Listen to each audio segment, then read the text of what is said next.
প্রশ্ন হচ্ছে, যে কোনো মিলাদে জন্মদিন বা অন্য কোনো কাজ আমরা অংশগ্রহণ করিনি, কিন্তু তারপরে যদি আত্মীয় স্বজন দিয়ে যায়, তবে কি সেটা খাওয়া যাবে?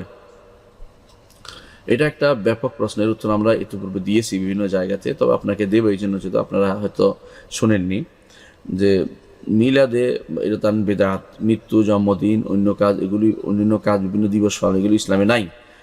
যেহেতু এগুলিতে অংশগ্রহণ করা যাবে না।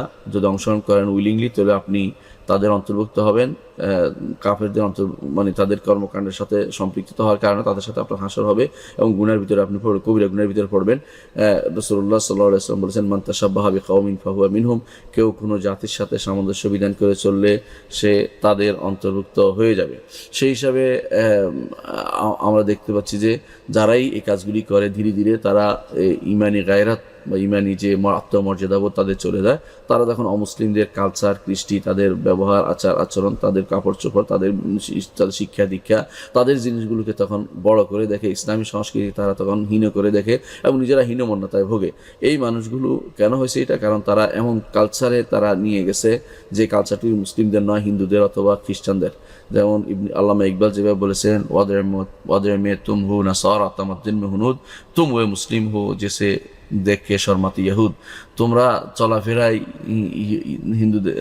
হিন্দুদের মতো আর নাসারাদের মতো তাদের চর্ব কৃষ্টিতে, তোমাদের দেখে তো ইহুদিরা হাসবে যে এরা কোন মুসলিম।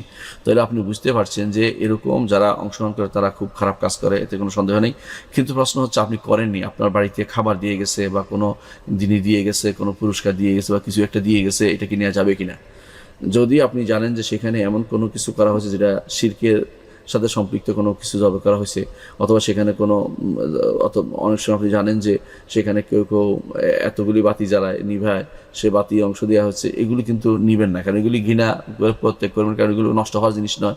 আপনি না নিলে তারা ব্যবহার করতে পারবেন। নেওয়ার অর্থ হচ্ছে আপনি তাদের এই সমস্ত কালচারে অংশগ্রহণ করলেন, সেখানে যদি কোনো কাপড় চোপড় দেওয়া, বিভিন্ন জিনিস, সেগুলো আপনি নিবেন না, কারণ এগুলোকে নষ্ট হওয়ার জিনিস নয়।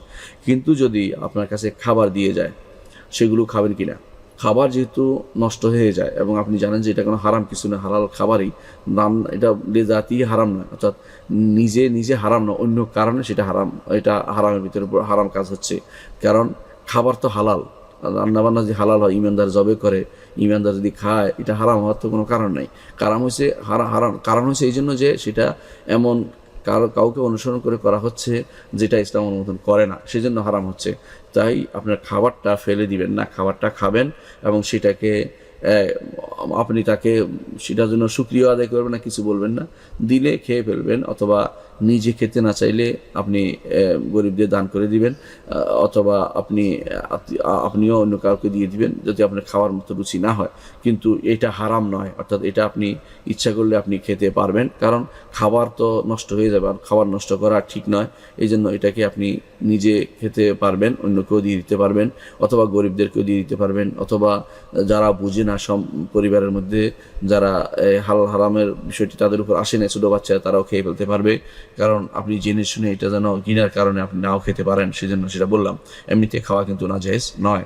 আশা করি বিষয়টি বুঝতে পারছেন।